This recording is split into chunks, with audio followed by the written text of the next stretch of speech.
حضرت ابو ہریرہ رضی اللہ تعالی عنہ بیان کرتے ہیں کہ رسول اللہ صلی اللہ علیہ وسلم نے فرمایا، کون ہے جو مجھ سے یہ کلمات سیکھے اور ان پر عمل کرے، یا کسی ایسے شخص کو سکھائے جو ان پر عمل کرے؟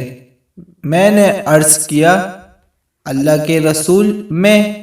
چنانچہ آپ نے میرا ہاتھ پکڑا اور 5 چیزیں شمار کی۔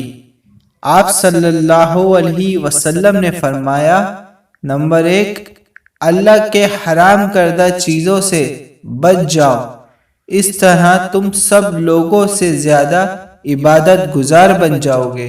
نمبر 2، اللہ نے جو تمہاری قسمت میں لکھ دیا ہے اس پر راضی ہو جاؤ، اس طرح تم سب لوگوں سے زیادہ غنی بن جاؤ گے۔